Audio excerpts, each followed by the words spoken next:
Nous sommes en décembre 1985 et à cette époque, à la radio, vous aviez de grandes chances d'entendre ça.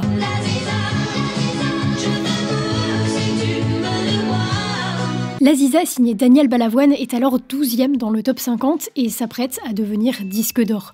Le chanteur, après presque 10 ans de galère, connaît enfin, depuis quelque temps, le succès. Des disques qui se vendent bien, des salles de concert qui se remplissent, des interventions à la télé nationale à plusieurs reprises, Daniel Balavoine s'installe incontestablement comme une vraie personnalité française. Sauf que, le 14 janvier 1986, tout bascule.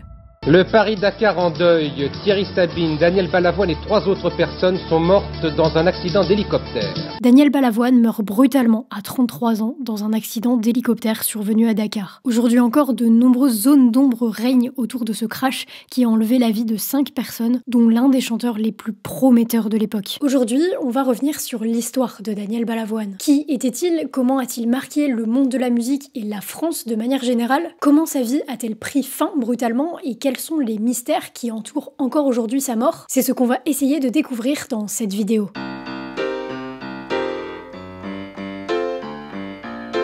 Daniel Balavoine ne se prédestine pas à une carrière dans la musique. Lui, il veut faire de la politique. Balavoine a 16 ans quand les mouvements de mai 1968 éclatent en France. La poussée de fièvre a surpris par son ampleur et le degré de sa violence. Daniel y prend part et se révolte avec ses camarades en s'imaginant changer le monde en devenant député. Le problème, c'est qu'à la fin des mouvements de grève, il est déçu du comportement des têtes d'affiche de son propre mouvement. Au départ, il s'était destiné à une carrière politique, dans l'illusion de croire que seule la politique pouvait changer le monde. Il s'est très vite rendu compte que les politiques en place étaient là pour eux et non point pour nous les citoyens. Alors adieu l'idée d'une carrière brillante en politique. Daniel doit trouver un autre moyen de s'exprimer et de changer le monde, et ce moyen, ce sera la musique. Mais pas que, on va y revenir. En réalité, sa passion pour la musique n'est pas nouvelle du tout. Mais c'est en 72 qu'il signe son premier contrat professionnel avec le label Vogue au sein d'un groupe du nom de Présence. Et ça marche pas du tout. Mais la bonne nouvelle, c'est que Vogue, le label dans lequel il a signé, voit en lui un potentiel et lui propose de sortir son premier 45 tours en solo, Viens vite.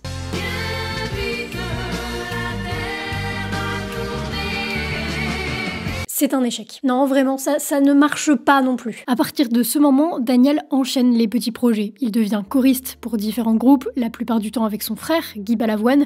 Il chante pour des pubs, il participe même à la comédie musicale La Révolution française. Il monte un groupe avec ce même frère, Mélodie Assa. Ils font leur première télé. Et puis, un artiste, Patrick Juvet, l'invite sur son album, sur le titre Couleur d'automne.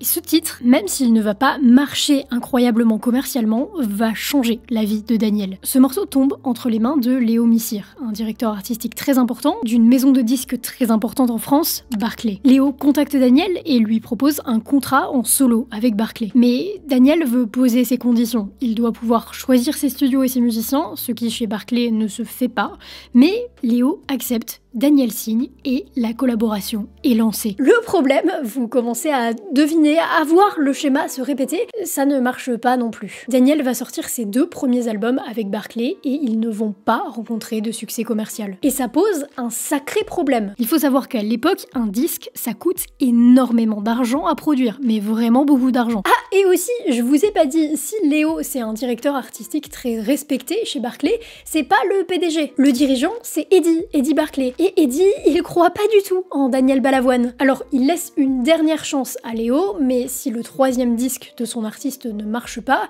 il est probable qu'ils perdent tous les deux leur travail, Daniel et Léo. Sauf que par chance, 1978 arrive. Et cette année-là, Daniel va réaliser un coup de maître.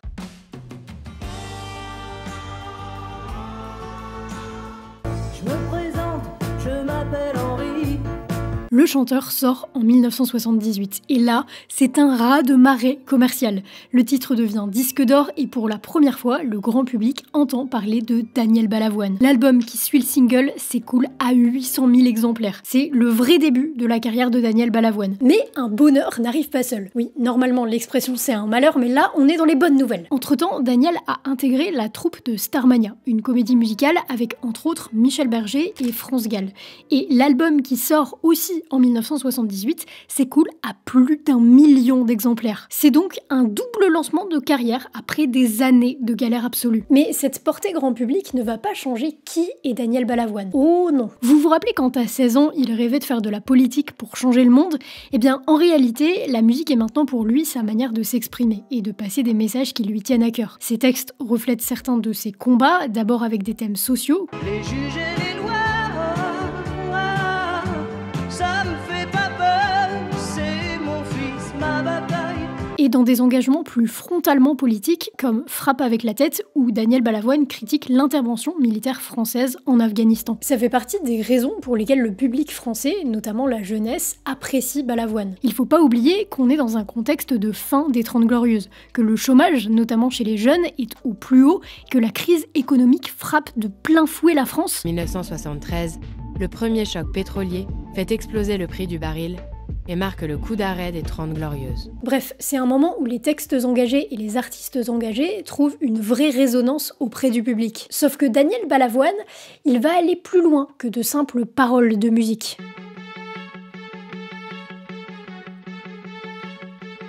On va parler un peu politique.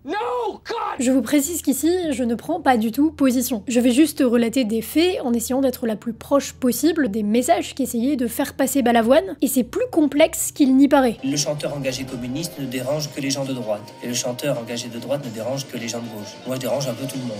En fait, si je vous ai dit que ça allait plus loin que de simples paroles de musique, c'est parce que Daniel Balavoine va se retrouver en face de François Mitterrand sur un plateau télé en heure de grande écoute. Et disons que ça va pas hyper bien se passer. J'aurai le temps, 1 minute, de m'énerver, juste de m'énerver, de paraître pour un petit merdeux, un petit jeune de plus qui fout la pagaille partout. À l'époque, François Mitterrand est le candidat représentant le Parti socialiste à l'élection présidentielle de l'année 1981.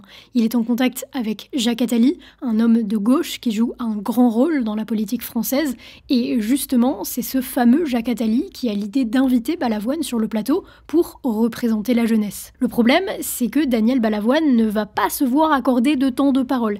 Et ça va un peu l'énerver. Il va donc couper la parole à François Mitterrand pour lui faire passer un message. Ce que je peux vous donner, en tout cas, c'est un avertissement. La jeunesse se désespère, elle est profondément désespérée parce qu'elle n'a plus d'appui, elle ne croit plus en la politique française, et moi je pense qu'elle a, en règle générale, en résumant un peu, bien raison. Ce que je peux vous dire, c'est que le désespoir est mobilisateur, et que lorsqu'il devient mobilisateur, il est dangereux. Aujourd'hui, ce genre de séquence paraît peut-être un peu banal, à l'heure où tout le monde crie sur les plateaux télé.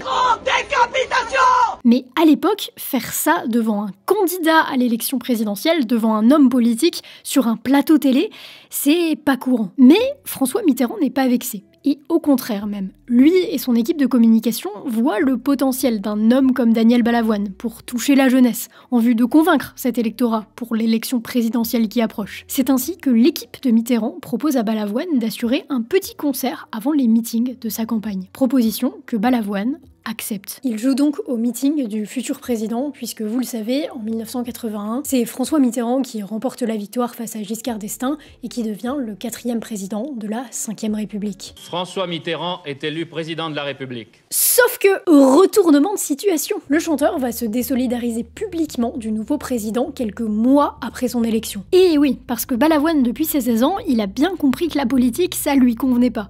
Lui, premièrement, il ne veut pas appartenir à un camp. Ce qui compte plus que tout pour lui, c'est la réalité, le terrain. Et le terrain, sous Mitterrand, il lui convient pas. Le chômage continue d'augmenter, les jeunes ne sont absolument pas plus aidés qu'avant, et Daniel Balavoine, dans tout ça, il se sent particulièrement utilisé, comme instrumentalisé pour servir une élection qui ne tient pas ses promesses. Et deuxièmement, Daniel Balavoine, il ne veut pas être le porte-parole de la jeunesse. C'est quelque chose qui pourtant le suit encore aujourd'hui. On dit qu'il était le porte-parole de la jeunesse de l'époque, mais Daniel Balavoine, il ne veut pas de ce rôle. Un chanteur à message, c'est quelqu'un qui défend une idée, souvent toute sa vie malheureusement, et qui essaie de faire en sorte que les gens pensent comme lui. Moi, je n'ai pas du tout envie ni besoin que les gens pensent comme moi. J'ai besoin qu'ils sachent ce que je pense et ce que je ressens. Je ne veux pas qu'ils prennent mes propos pour une bible. En bref, il n'est pas un héros.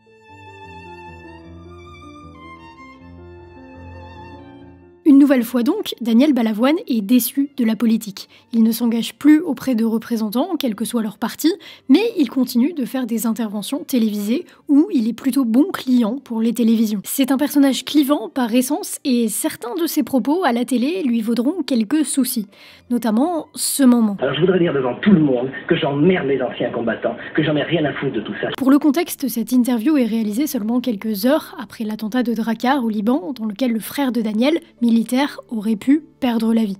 Daniel a appris seulement 1 heure avant l'émission que son frère était vivant.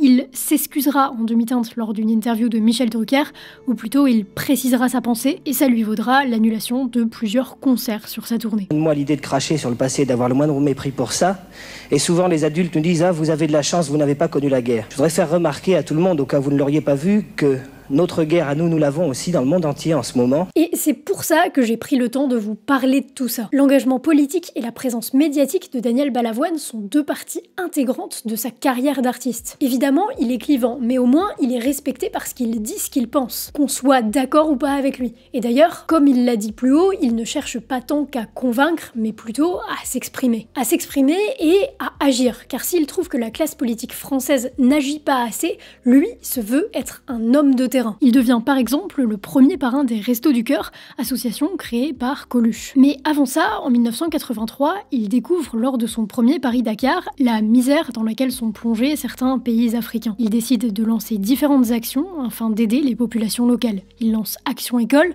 un projet visant à créer des collectifs dans des collèges et lycées français afin de lever de l'argent et de financer des projets spécifiques en Afrique. Avec 80 autres artistes, il participe à un concert caritatif levant des fonds pour l'Éthiopie, qui souffre de grave famine, et il lance Paris du Cœur. L'idée de Paris du Cœur, c'est de mettre à profit la logistique de la course Paris-Dakar, un rallye où les participants partent de Paris en moto, camion ou voiture et se rendent jusqu'à Dakar pour apporter de l'aide sur des points spécifiques aux populations locales. Et c'est ainsi qu'en janvier 1986, Daniel Balavoine embarque sur le Paris-Dakar, non pas en tant que pilote, comme il l'a été sur de précédentes éditions, mais en tant qu'aide humanitaire et aide à son projet Paris du Cœur. Sauf qu'il n'en reviendra jamais.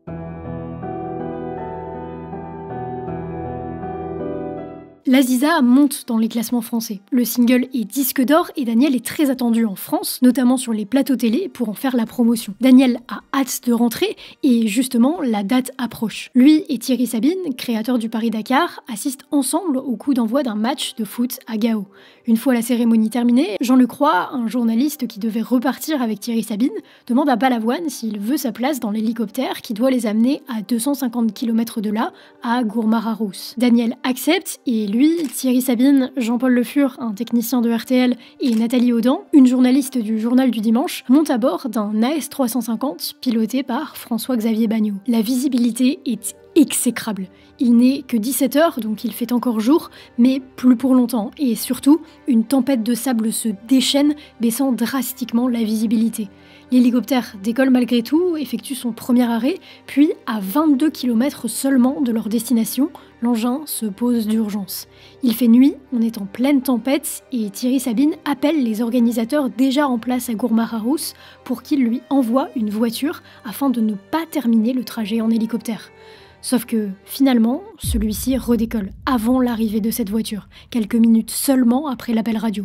L'hélicoptère vole très proche du sol et suit les phares d'un 4x4 participant au Paris-Dakar. Les pilotes de ce 4x4 comprennent la manœuvre de l'hélicoptère, mais d'un coup, ils le voient disparaître. Un wouf assez important et une gerbe d'étincelle. L'avant de l'hélicoptère heurte une dune et se désintègre sur 150 mètres. Les 5 membres du véhicule meurent sur le coup.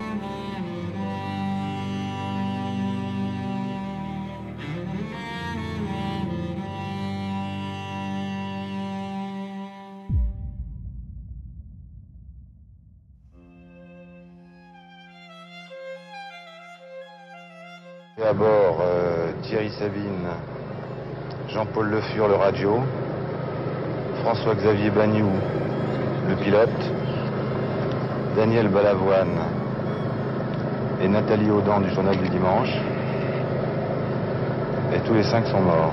Évidemment, la nouvelle arrive assez vite en France et émeut le pays entier. Daniel était quelqu'un qui faisait partie de notre vie de tous les jours, je crois, maintenant. Mais très vite, des questions commencent à se poser. Des questions et des polémiques. Titre de l'actualité, la polémique sur l'accident du Paris-Dakar. Il y a des zones d'ombre autour de cette affaire, notamment une question simple. Pourquoi ont-ils redécollé? Pourquoi appeler une voiture, demander de l'aide par radio pour finalement choisir de redécoller? Et là, les proches de l'affaire se divisent. Pour certains, il y a eu un problème, une urgence qui fait qu'ils ne pouvaient pas attendre la voiture. Connaissant Thierry, il n'aurait jamais demandé une voiture pour repartir aussitôt sans avertir. Ce n'était pas dans la logique que tout le monde lui connaissait. Beaucoup de gens sont du même avis. Il y a eu un accident. Quelqu'un s'est fait attaquer par une bête, il y avait beaucoup de serpents, d'araignées. Et pour d'autres, c'est complètement plausible que Thierry Sabine ait consciemment décidé de ne finalement pas attendre la voiture. Il faut savoir que lui et le pilote François-Xavier Bagnoud n'étaient pas en très bons termes. C'était connu à ce moment qu'ils étaient en froid, et c'est aussi connu que Thierry Sabine, il a créé l'une des courses les plus dangereuses du monde. Autant vous dire que c'était un aventurier, reconnu par ses proches pour être quelqu'un qui prenait des risques. Donc, peut-être qu'il a obligé le pilote à finalement repartir en lui disant « Ça va, on est à 22 km, dans 5 minutes on est arrivé ». Ou même peut-être a-t-il pris les commandes de l'appareil. C'est une théorie qui divise énormément, mais qui a été avancée la première fois par le père du pilote lui-même, qui affirme que ce n'était pas son fils qui conduisait. Autre élément factuel assez troublant de cette affaire, une coïncidence un peu glauque, Thierry Sabine avait rédigé son testament avant de partir sur ce Paris-Dakar. Et il me dit « J'ai été faire mon testament ». Quand on connaît Thierry, le fait de faire son testament, ça m'a bouleversé. Évidemment, toutes ces zones d'ombre créent des théories, notamment la plus connue d'entre elles. Cet accident n'en serait pas un. Ce serait un assassinat.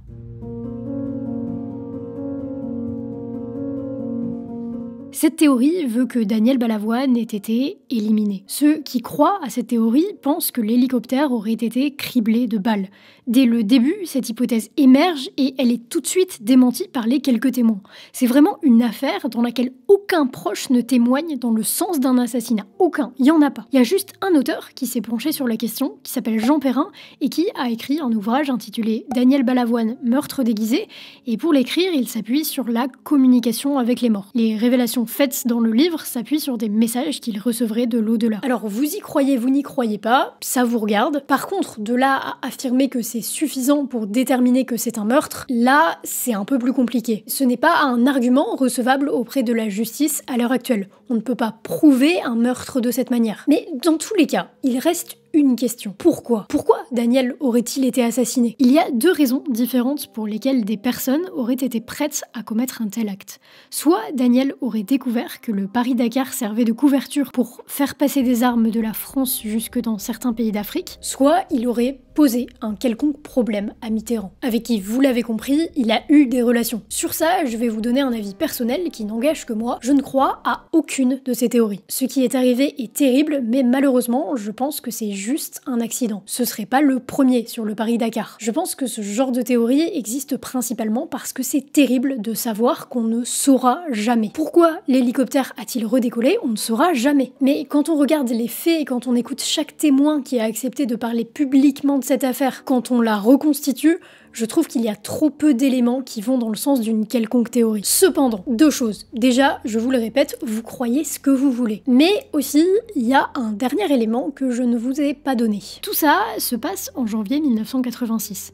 Sauf qu'en juin 1986, 6 mois plus tard, un autre homme va mourir. Un ami de Balavoine, un homme qui a fait campagne pour la présidentielle à laquelle participait Mitterrand, pour rire, un homme qui a créé la plus grosse banque alimentaire de France, Coluche. Coluche est mort sur une route de campagne. Il faisait beau, l'amateur de grosses cylindrées était allé faire un tour avec des copains, une balade. Et puis un camion débouche, manœuvre, lui coupe la route. C'est le choc. Je vous avoue que cette vidéo devait à la base porter non pas sur Daniel Balavoine mais sur Coluche, mais je suis tombée sur un créateur qui a fait la vidéo parfaite pour vous résumer l'affaire. La vidéo s'appelle « J'ai enquêté sur la mort de Coluche, voilà ce que j'ai découvert » et si vous allez la regarder, vous allez sûrement prendre une claque. Vraiment. En attendant, concernant Daniel Balavoine, on ne saura probablement jamais le fin mot de l'histoire. Par contre, ce que l'on sait, presque 40 ans après sa mort, c'est que ses musiques ont traversé le temps.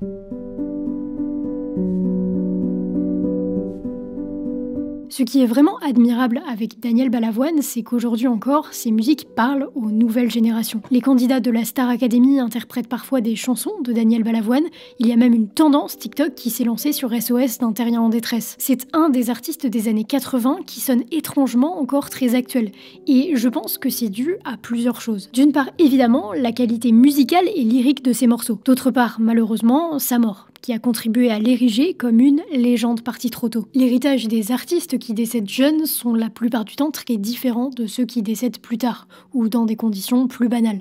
On en a déjà parlé dans de précédentes vidéos. Mais pour moi, il y a un dernier point qui a permis à Daniel Balavoine de créer des musiques qui restent dans les esprits des décennies après sa mort. C'est le temps qu'il a pris pour développer sa musique. Son directeur artistique Léo Missire ne l'a pas lâché au premier single qui a floppé. Il l'a accompagné durant 2 albums. Il a financé à perte, très clairement à l'époque, 2 albums entiers pour lui permettre de trouver ses sonorités, de s'améliorer tant vocalement qu'au niveau de ses textes, de développer un art qui lui ressemble. Et c'est quelque chose aujourd'hui qui ne se fait plus à titre professionnel. Si vous êtes artiste, il y a de grandes chances que toute cette phase d'expérimentation, qui prend des années, se fasse dans votre coin et sans budget. Les maisons de disques ne prennent plus le temps aujourd'hui de développer des projets artistiques et signent plutôt des artistes qui ont déjà des signes de succès. Par exemple, un single qui commence à bien marcher. Et c'est pas du tout une critique des maisons de disques, parce que ce fonctionnement a aussi ses avantages. Notamment un avantage au niveau des contrats, parce que cette manière de faire permet aux artistes de conserver plus leurs droits et d'avoir une meilleure rétribution. Simplement parce que la maison de disques prend moins de risques qu'à l'époque où elle développait elle-même les artistes. En attendant, ce développement a fait de Balavoine et de bien d'autres chanteurs de son époque des artistes complets et remarquables. Et qu'on aime ou qu'on n'aime pas, que ce soit l'artiste ou l'homme, sa carrière reste, d'un point de vue objectif, assez admirable. J'espère que cette vidéo vous a plu, c'était Lovie, je vous dis à la semaine prochaine, prenez soin de vous.